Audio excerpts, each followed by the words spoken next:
Bonjour, je suis Guillaume, bienvenue sur ma chaîne La Chambre en or de Goupil pour une nouvelle vidéo de réaction à l'annonce de Nikon de son Z9, un appareil photo qui a l'air assez intéressant.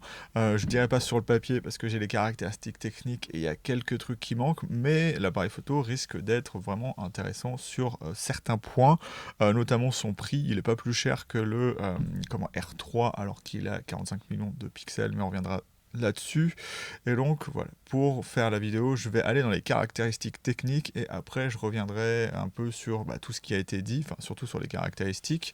Je reviendrai sur les points importants et voir ce qu'il y a d'intéressant et peut-être ce qui ne va pas dans ce Nikon Z9. Donc bien évidemment ce n'est pas une review ou un test parce que je suis plus Nikon depuis un petit moment et donc ce que je vais faire là, c'est vous montrer les caractéristiques techniques et on verra ce que ce Z9 va apporter de nouveau par rapport au Z6 II et au Z7 II. Donc je vais juste me synchroniser vite fait, hop, voilà. Et donc on commence sur les caractéristiques techniques. Donc c'est un appareil photo hybride bien évidemment, hein, le nouveau flagship Nikon comme ils le disent, en monture Z avec un CMOS de plein format de 45,7 millions de pixels avec bien évidemment le nettoyage de capteurs d'image. Ce qui va être intéressant, c'est que je pense que c'est en RAW aussi parce que Nikon fait souvent ça, c'est que les 45 millions de pixels, vous allez pouvoir faire en sorte d'avoir 25,6 millions de pixels. Donc l'argument de Canon de dire oui, on fait un appareil photo pour les professionnels qui veulent des fichiers plus petits et plus rapides à envoyer. Théoriquement, s'il a ce qu'il faut en termes de transfert de fichiers, le Z9 devrait pouvoir faire à peu près la même chose et le cas échéant avoir beaucoup plus de pixels. Donc quelque part c'est aussi mieux que Sony qui ne se résout pas à vouloir faire un RAW plus petit. Il n'y a que le RAW max pour un 50 millions de pixels sur le A1, donc ça c'est bien pour le Z9. Il était annoncé, enfin les rumeurs disaient un RAW 16 bits, mais c'est pas le cas. On est sur 14 bits et je le rappelle, c'est 20 images par seconde qu'on aura sur le Z9. Donc ça, c'est pas plus efficace que le R3 ou que le A1 de ce côté-là. Donc on verra l'efficacité aussi de l'autofocus. Il faudra attendre les tests bien évidemment pour ça. On a tous les profils de couleurs ici. Alors j'ai pas réussi à voir s'il y avait le N-Log dessus, donc ce sera quelque chose d'intéressant à voir. On a bien évidemment, c'est mieux que sur le R3, on a deux CF Express B ou XQD pour ceux qui ont des XQD qui veulent les utiliser dans leur Nikon. Donc voilà, c'est un point où c'est mieux que même Sony, parce que même si les CF Express type A sont très très bonnes et que pour l'instant on n'a pas besoin d'avoir beaucoup plus de données, il y a quand même une limite, mais les CF Express B sont meilleurs, bien évidemment de ce côté, ils prennent plus de place. Et voilà, on a deux CF Express B. Donc voilà, on a deux logements. Voilà, tac tac, débordement, copie, sauvegarde. Donc on peut faire tout ce qu'on veut avec, soit de la copie, soit faire vidéo d'un côté, choisir d'avoir du débordement ou pas. Donc voilà, il n'y a pas de gros problèmes de ce côté-là.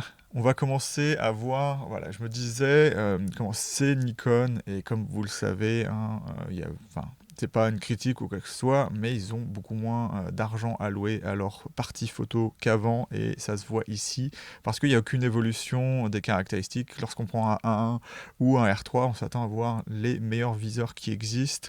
Donc le R3 a certes le même viseur que le R5, mais il y a ce détecteur d'oculaire qui vous permet de faire la sélection de suivi avec l'œil.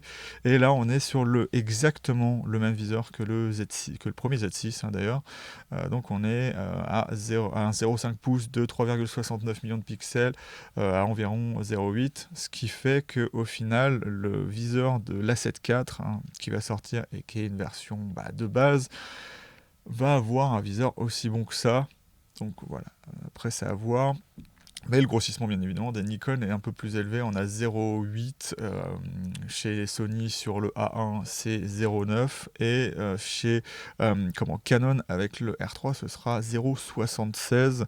Donc ça reste très bon en grossissement, mais en termes de définition, on n'aura pas d'évolution. On verra exactement la même chose qu'on voyait dans un Z6 ou dans un Z7.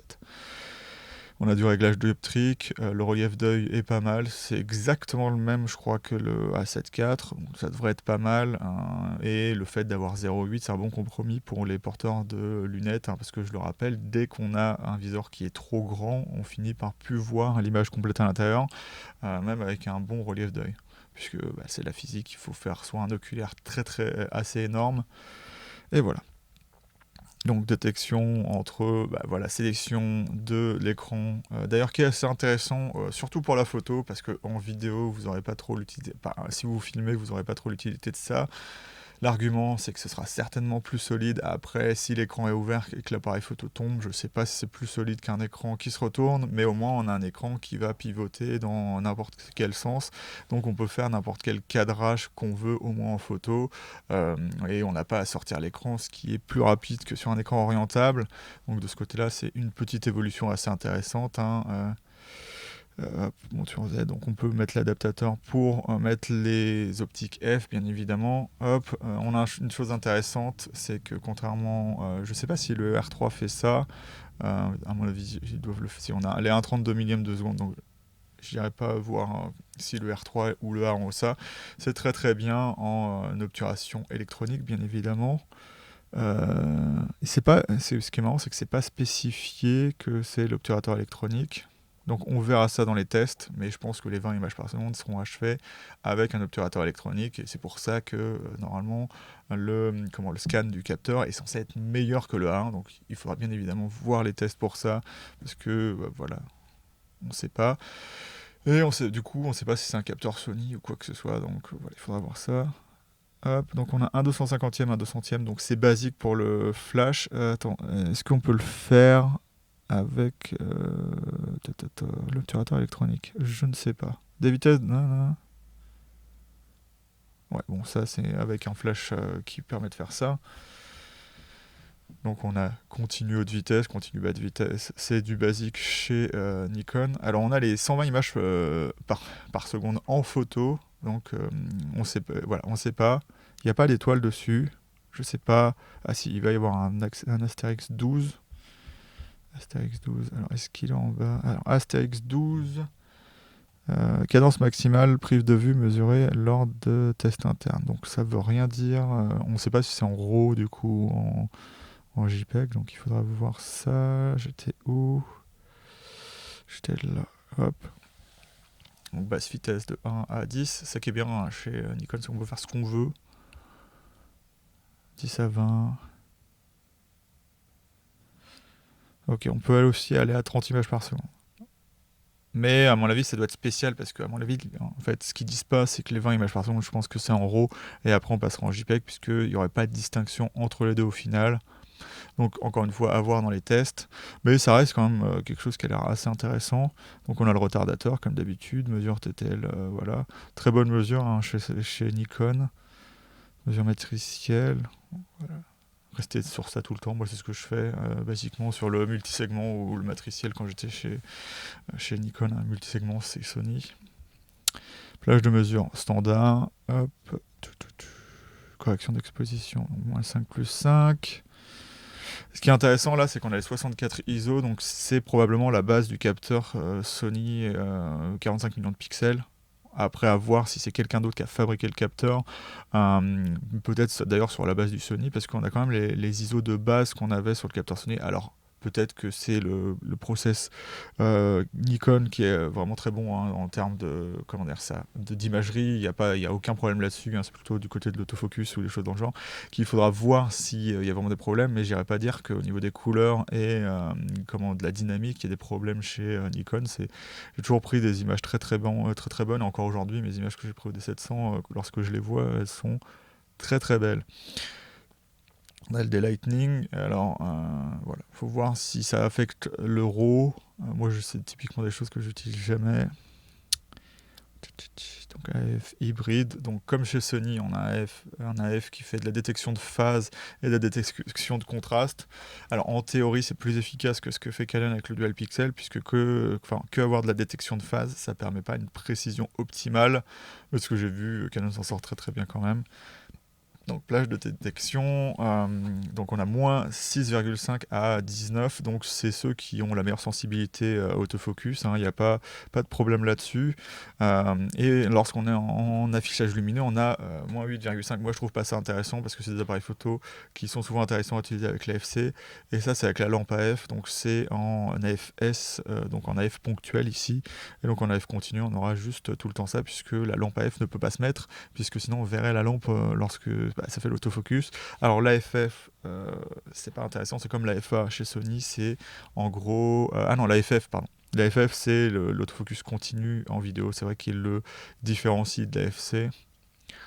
Et il n'y a pas de mode un peu intermédiaire. Enfin, d'ailleurs, je crois que Nikon n'a jamais fait ça. Essayer de faire un mode qui choisit entre l'AFS et l'AFC, des modes qui ne marchent jamais en général. En autofocus, on n'a que 493 points, ce qui me semble être la même chose que le Z7 II. Donc voilà, on n'a pas d'évolution de ce côté-là, et ça me fait dire que la base du capteur et le nombre de collimateurs autofocus en termes de construction, avant d'avoir bien évidemment le capteur empilé, c'est la même base que le Z7 II. Donc voilà, ça peut être bon, il n'y a pas de problème à 493 collimateurs, mais chez Canon, on a 1093. Alors c'est un peu de la triche parce qu'en théorie, Canon n'a même pas besoin de collimateur, puisque tout le capteur d'image peut être utilisé pour faire l'autofocus, c'est à l'intérieur du dual pixel. Et chez Sony, ils sont à 759 points. Donc voilà, à voir si ça a vraiment un désavantage, hein, puisque au final, la détection des yeux et des choses dans le genre, elle se fait un peu où elle veut. Donc c'est des mélanges de collimateurs, et à ce point, enfin à ce niveau-là, je suis pas sûr que d'avoir des collimateurs, ça a encore comment dire ça fasse encore une différence. Donc on a des modes de zone habituels, à mon avis, suivi 3D, oui, on a les mêmes modes que d'habitude. Après, si c'est pas le cas, vous pouvez toujours le mettre dans les commentaires. C'est vrai que j'ai pas fermé la porte, moi. Donc il y a la réduction de vibration sur le capteur, bien évidemment. Hop. Aussi dans les objectifs, mais ça c'est normal. Hop. Donc flash. Je vais aller plus vite sur les choses qui sont un peu basiques. Hop, système créatif, voilà. Prise synchro. Oui, bien évidemment, on a tout ce qu'on avait sur les appareils photo professionnels Nikon, pardon. Désolé.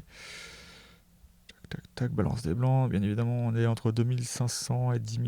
Je suis pas sûr que les Sony aient jusqu'à 10 000, je crois que c'est 9100 Kelvin. Alors, vidéo, voilà. Donc, on a matriciel pondéré, voilà. Je sais pas s'il y a des modes de détection particuliers chez Sony en vidéo, mais voilà, on a du 8K UHD en 30, 25 et 24 images par seconde, du 4K jusqu'à 120 images par seconde, du 1080p exactement pareil. Alors, toc, 16, donc on verra tout ce qu'il y a après, j'espère que je m'en souviendrai. Mais vous voyez qu'il n'y a pas le 60p, et c'était mis avec une grosse astérix dessus, donc il semble que ce soit une mise à jour qu'il y aura pendant la vie du Z9, qui permettra à l'appareil photo d'avoir le 60p, mais il n'est pas de base dans l'appareil photo, donc il fait pas mieux au final que Sony ou Canon de ce côté-là. Enfin si, il fait mieux que Canon puisqu'il fait du 8K, mais il fait pas mieux que Sony en tout cas. Ou que le Canon EOS R5, avec lequel il sera beaucoup comparé, puisqu'il fait aussi 20 images par seconde. Donc à voir si le capteur empilé de Nikon est vraiment est bon. On verra ça. Donc il y a du format MOV et du format MP4. C'est bien d'avoir le choix, puisque par exemple chez Sony, même si on est en non compressé, on reste en format MP4. Donc c'est un peu bizarre de faire du format non compressé MP4. Mais là, on a du MOV, donc on a En fait, pour avoir les 10 bits dans le format le plus, on va dire, gras, dans le sens en termes de place, enfin, moins compressé, on a du 422 ProRes 10 bits, et on a du HEVC H265, donc probablement de la version Sony. Nikon, encore une fois, et du H264 en 8 bits. Donc, faudra voir. Donc là, on a du 422. Le H265, on ne sait pas si c'est du 420 ou du 422. En théorie, ça doit être du 422, je pense. Mais on n'a pas le choix d'avoir du 420. Moi, j'aime bien avoir le choix parce que suivant l'ordi, du 10 bits compressé, il arrive plus facilement à le lire en 420. Format vidéo, du PCM linéaire. Donc voilà, c'est du basique avec du AC. Format, voilà. Sortie externe, option. Donc on n'a pas de griffe multi-accessoires. Donc ce sera encore un avantage chez Sony et Canon, à savoir qu'on n'aura pas d'accessoires où l'audio sera directement digital. Parce que si vous ne le savez pas, lorsque vous mettez un micro dessus, c'est un signal analogique qui est converti en signal digital. Et ce que ça fait, c'est que ça introduit du bruit. Alors que si on a une prise multi-accessoire, on peut par exemple, comme ici, avoir du signal digital direct sans avoir de bruit. Voilà, donc c'est quelque chose d'intéressant. Ah, j'avais pas vu, mais le N-Log est ici, donc on a bien le N-Log en interne sur l'appareil photo. Enfin, c'est ce qui est dit, j'espère qu'ils vont pas nous dire. En fait, non, c'est avec le Ninja 5 Plus. Là, c'est bon, normalement, on a le N-Log et on a le HLG aussi. Pour rappel, on a des choses très très intéressantes sur le Z6 II, à savoir le Blackmagic RAW. D'ailleurs, je sais pas s'il est là-dedans, il n'y a pas marqué. Non, pour l'instant, il n'y a pas le Blackmagic RAW apparemment. Mais c'est que de l'externe. Le D-Bit, le N-Log, l'antique, là, si on l'a en interne, ce sera quelque chose d'assez intéressant. Et on a un XSpeed 7, je crois que c'est la nouvelle version. Donc le moniteur, voilà. Donc spécifique à Nikon. Moi, j'aurais aimé quand même qu'ils rajoutent une rotule en plus de ce système qui est vraiment assez ingénieux. Là, donc ils n'avaient pas forcément besoin d'upgrader leur écran, donc je pense que c'est le même que le Z6 II et le Z7 II, ce qui reste 15 fois mieux que ce que fait Sony en ce moment. Bon, pas sur le A7R3A et le A7R4A, mais pour rappel, le A7S3 et même le A1 ont des écrans arrière de 1 440 000 points. Donc super speed, donc c'est de l'USB-C bien évidemment. Connexion au port USB intégré recommandé, oui. On a un HDMI. On a un HDMI de type A. Donc c'est mieux que le Canon R3 parce que on a un HDMI plein format. Donc voilà, c'est comme Sony, c'est très très bien Nikon d'avoir fait ça. Il y a la place, donc faites-le. Donc Canon, maintenant dans votre R1, vous êtes obligé de mettre un type A. Voilà, c'est obligé. Donc on a du 3.5 comme d'habitude. Pour l'entrée audio et la sortie casque, voilà. Prise télécommande, donc on a la 10 broches, j'imagine. Voilà, 10 broches, pardon. Donc avec toutes les télécommandes, même les intervallomètres, mais bon voilà, on met une 10 broches sur un jack 2.5. Voilà, après, moi, je suis pas forcément fan ou j'ai pas de problème avec ces prises-là. Mais enfin, moi, j'ai jamais eu de problème. Comme j'utilise jamais vraiment d'appareil photo de cette gamme, enfin de prix aussi élevé, ça m'a jamais posé de problème d'avoir une télécommande qui marche sur jack 2.5. Voilà. Donc après, on a des normes Wi-Fi, plein de choses, donc que du hardware. Donc vous regarderez ça. Hop, on a jusqu'à du 5 GHz, donc c'est plutôt pas mal. Voilà. Nouvelle norme.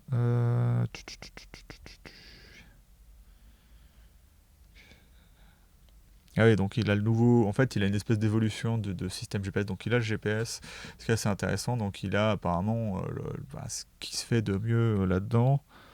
Hop, latitude, la possibilité de régler l'horloge, oui, bon. Via le GNSS, pardon. Tac, tac, tac. Intervalle d'enregistrement. Ça, c'est pour le GPS. Ouais. Ah oui, et donc du coup, normalement, il n'y a plus de limite d'enregistrement dans n'importe quel mode vidéo. Il n'y a pas de surchauffe. Donc ce sera quelque chose d'assez intéressant. Donc après, encore une fois, c'est des choses qu'il faudra voir dans les tests. Mais de base, l'appareil photo a l'air quand même assez convenable, même s'il y a certaines features, certaines spécifications hardware qui auraient pu être un peu mieux. Mais voilà, Nikon a besoin de, de gagner de l'argent en faisant pas le moins possible, mais en perdant pas beaucoup d'argent. Donc je comprends qu'ils fassent des choix de ce genre-là, mais il y en a qui sont bien évidemment déçus. Donc 1340 grammes, 1,3 kg, ça fait pas beaucoup pour un boîtier monobloc. Je sais pas si le R3 est pas plus léger. Donc voilà, on va voir. Moins 10 à 40 degrés, c'est plutôt pas mal. 85, on reste dans les normes. Je crois que la norme c'est 75% d'humidité et sans condensation, parce que si vous le savez pas, c'est pour ça qu'il faut souvent nettoyer ces appareils photo même s'ils sont tropicalisés, c'est que lorsque la pluie arrive sur votre appareil photo, au bout d'un moment on arrive à 100%. d'humidité. Donc voilà, c'est un peu biaisé et donc c'est pour ça que c'est bien mis sans condensation. Et donc on a ce qu'on va avoir dans la boîte, donc le bouchon bien évidemment, l'accumulateur qui est le même que le D6, à savoir la batterie rechargeable en USB, l'accumulateur, donc un accumulateur de batterie, l'adaptateur de charge. Ah, attends, c'est pour du secteur. Oui, non, c'est juste le câble. Je croyais que c'était pour faire du. Comment dire ça C'était pour recharger directement le boîtier sur le secteur. Mais ça n'a pas l'air d'être le cas. Tac, tac, tac. Courroie USB-C E24. Je sais pas si c'est un USB-C, USB-C. Et le volet de griffe flash BS1. Donc je sais pas si c'est un tropicalisé. Normalement, il n'y a pas besoin sur les appareils photo qui n'ont pas de griffe multi-accessoires comme le R3 ou le A1. D'ailleurs, le A1 n'a pas de protection tout le temps sur sa griffe, ce qui est un peu problématique. Et donc voilà. Donc là, on va voir tout le petit. Vous pouvez prendre des photos C120. Hop, voilà. Voilà. Donc, il y a ce truc. Voilà, j'avais pas vu les 120 images par seconde. C'est 11 millions de pixels en format JPEG. Donc c'est pas 45 millions de pixels, donc ça reste du plein format, mais voilà, on va très très vite. Mais au moins, ça fait des photos de la taille de ce qu'on peut faire avec un A7S III ou un D700, un peu plus petit du coup. Hop, le C30. Donc voilà, les 30 images par seconde, c'est 45 millions de pixels en JPEG normal ou large. Donc si vous faites que du JPEG, vous pouvez arriver à faire les 30 images par seconde comme Canon ou Sony. Et voilà, les 20 images, c'est bien du RAW et du JPEG en format FX et DX avec le suivi AF optimal disponible. Pourquoi c'est bien de le spécifier? Parce que tout le monde dit le Z6 II fait 14 images par seconde. Ce n'est pas le cas, il fait 14 images par seconde avec un collimateur qui est initié sur la première image. Et après, il n'y a plus d'autofocus, donc ça rend le suivi pas très agréable, enfin impossible déjà. Donc c'est 11 images par seconde sur le Z6 II lorsque vous êtes en suivi autofocus complet, tandis que là, on aura les 20 images par seconde avec le RAW large plus JPEG et toutes les capacités de l'autofocus 493 points, AFC, voilà, tout le tralala. Donc c'est quelque chose d'assez intéressant. Tac, tac, tac. Vous pouvez atteindre 1000 images haute définition, 20 VPS vues par seconde, voilà. RAW plus JPEG au format FX et DX en une seule rafale avec les cartes ProGrade, Digital Cobalt, etc. Donc c'est les cartes conseillées. Les ProGrade c'est des cartes pas mal. J'en ai pour le Sony. Oui, même si c'est des SD. Tac, tac, tac. Top parmi les appareils photo hybrides au plein format. Alors, c'était quoi 3 ? Attends, la vidéo fait combien de temps ? Ouais, elle fait 22 minutes pour l'instant. 3. Ah oui, ça va être dans les specs. Attends, il faut que je trouve quelque chose. On est déjà à 12. Ça va être compliqué.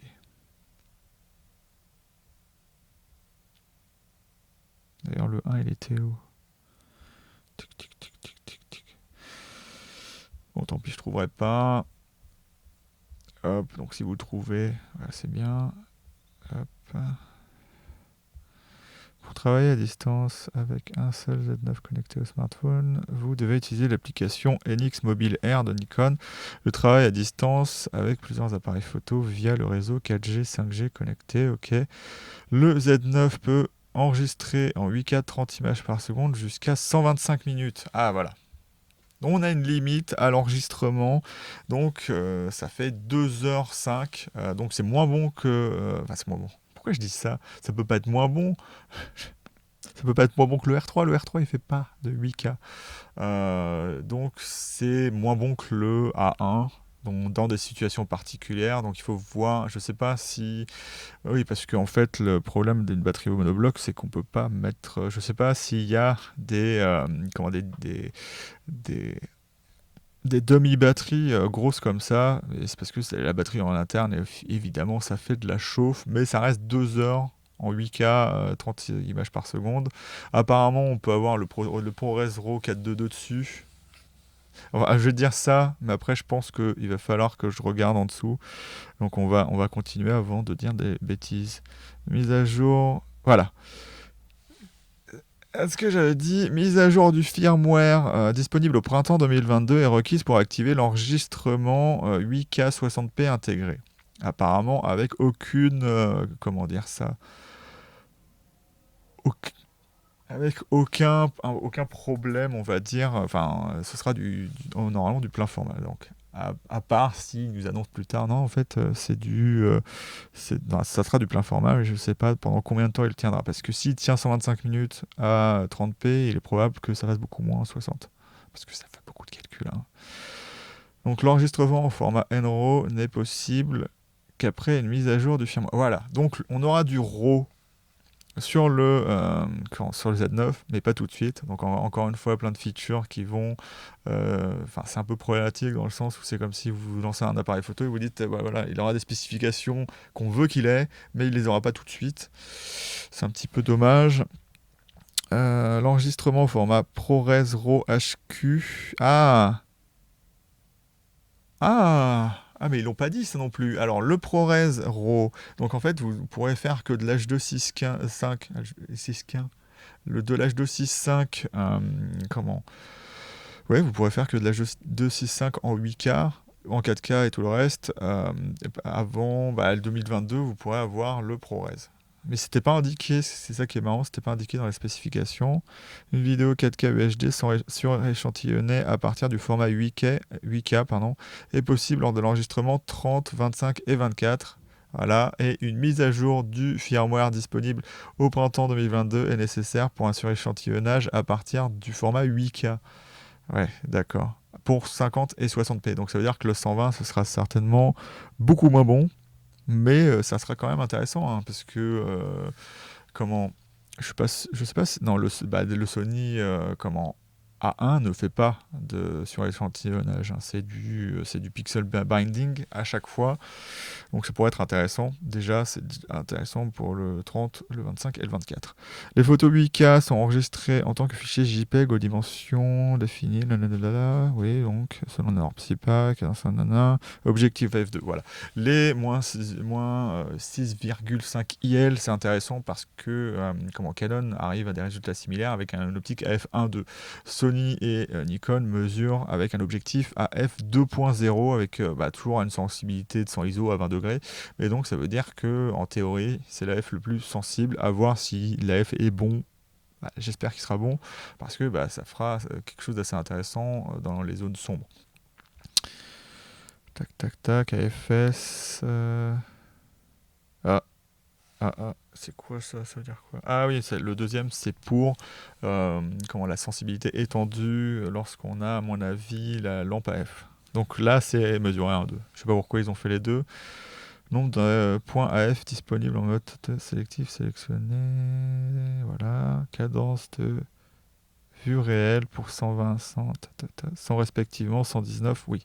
Donc ça, c'est normal. Hein. Je sais pas à quoi c'est dû. Apparemment, c'est dû aussi à l'autofocus. Enfin, il y a un truc comme quoi, voilà, c'est les framerates qu'on aura typiquement sur des appareils photo, alors que sur des caméras vidéo, on aurait vraiment 120, 160, 50, 30, 25 et 24. Voilà. Vitesse maximale de transfert de données logicielles, sans interférence, blablabla, sauf indication contraire, tac tac tac tac. Un appareil photo. Ouais, donc après c'est juste des indications sur dans quelle situation ce sera bon. Donc je vais arrêter l'enregistrement du coup sur l'écran et on va clôturer cette vidéo. Du coup, je voulais faire directement la conclusion, mais comme il y a des tests qui sont sortis, on en sait un peu plus sur le Nikon Z9, et donc moi je suis allé voir deux reviews, donc la review photo et vidéo de DP Review et de Jared Pauline, et en gros ce qu'ils disent, c'est que c'est quand même un très bon appareil photo, que ça rattrape entre guillemets Canon et Sony, ça passe pas au-dessus, hein, mais c'est quand même un très bon appareil photo. Il y a certaines choses que je dois clarifier, notamment apparemment il y a pas d'obturateur mécanique sur le Z9, donc à voir si ça marchera bien avec le flickering, parce que contrairement au R3, au A1 et à la 7 IV aussi, bon la 7 IV c'est plutôt anecdotique cette spécification, mais on n'a pas de shutter d'obturateur variable, donc on peut pas ajuster en fonction du flicker la vitesse exactement pour pas avoir de flicker. On a un système qui est plus basique sur le Z9, donc à voir si ça marchera, mais au moins en photo la vitesse de lecture du capteur est apparemment super rapide, donc c'est ça de gagner. Et bien évidemment, si c'était pas le cas, il y aurait un obturateur mécanique. Cependant, on pourrait se dire, il n'y a pas de protection de vent. Ils ont fait un système assez ingénieux. En gros, ils ont pris un obturateur plus épais et ils l'ont mis devant pour protéger le capteur. Donc vous avez aussi sur le Z9 un système pour protéger le capteur de la poussière, mais comme on n'aura aucun problème à être touché. Bon, même s'il faut essayer de ne pas faire ça dans un appareil photo, il ne faut pas essayer d'aller dans la cage, mettre son doigt dedans. Mais voilà, c'est une protection additionnelle qui sera intéressante sur le Nikon Z9. L'autofocus apparemment est vraiment très très bon. Comme je l'ai dit, apparemment le capteur est quand même dérivé du Z7 II, donc on peut potentiellement avoir une très très bonne dynamique sur ce capteur. Donc ce qui sera intéressant, bien évidemment, avec cette lecture beaucoup plus rapide. Et l'autofocus est vraiment maintenant à niveau. Même apparemment avec un autofocus sur les yeux en vidéo qui serait, je dis en vidéo mais peut-être en photo aussi, qui détecterait les choses un peu plus loin que Canon et Sony. Donc ça ne changera pas votre vie, puisque de très très loin, on a de moins en moins besoin d'avoir exactement l'œil au point, mais voilà, c'est quelque chose d'intéressant. On a l'autofocus sur les animaux, les voitures et bien évidemment les êtres humains, mais je ne sais pas s'il y a l'autofocus sur les oiseaux, cependant ça n'a pas été précisé dans les reviews, et apparemment tous les modes sont intéressants, avec l'avantage, comme je l'ai dit, d'avoir au moins du 30, du 25 et du 24p qui est oversamplé du 8K, donc on aura une image qui sera plus nette que ce qu'on aura sur un A1, après avoir si la surchauffe sera pas un problème. Bon, voilà, ça reste quand même 2 heures d'enregistrement possible, c'est moins bon que Sony et Canon si c'était en 4K, et donc on verra ça, puisqu'il n'y a pas de test qui a été fait apparemment aussi long. Bon, peut-être celui de Jared Polin, mais je suis pas allé jusqu'au bout, donc je regarderai tout ça après. Mais ça fait du Z9 il est, du coup Sony du coup, Nikon est de retour dans la course. Il refait partie des 3 grands. Bien évidemment, il y a encore des inconnus, à savoir à partir de quel moment Nikon apportera ces grosses évolutions sur tous les appareils photo. Donc, voir si ça apparaîtra sur un Z6 ou un futur Z7. Et donc, voilà, c'est ça la grosse inconnue. En combien de temps Nikon arrivera à faire cette renaissance et de ces nouveaux algorithmes très très bons et de ce nouveau processeur très très bon, quelque chose qui ira sur le Z6 et le Z7. Il y a quand même quelque chose à noter qui sont pas forcément terribles. Non, alors le ProRes, c'était le ProRes RAW qui arriverait, donc il y a plusieurs types de RAW, NRAW, ProRes RAW qui seront disponibles dans la mise à jour, mais le ProRes 422 est bien évidemment en 8K, en 4K. Donc apparemment c'est pas forcément le meilleur codec qui existe, mais c'est bien pour lire facilement sur l'ordi, et vous avez 422 10 bits. Là où apparemment il s'en sort pas aussi bien, c'est juste une des zones d'ombre qu'on va avoir sur le Nikon Z9, c'est que apparemment les CFB, il faut avoir le top de la qualité pour pouvoir avoir un shooting en plus de 1000 images, en 20 images par seconde. Alors que si vous prenez la base, par exemple une 1500 mégabits par seconde, MO seconde, on se retrouvera, donc mégabytes, on se retrouvera à voir avec la moins grosse compression, puisqu'on n'a que des RAW compressés, ce que je trouve un peu dommage, hein. Moi j'aime bien avoir des RAW non compressés, moi je ne l'achèterai pas, mais on se retrouve à avoir respectivement dans toutes les compressions 40, 70 et 100 images, me semble-t-il.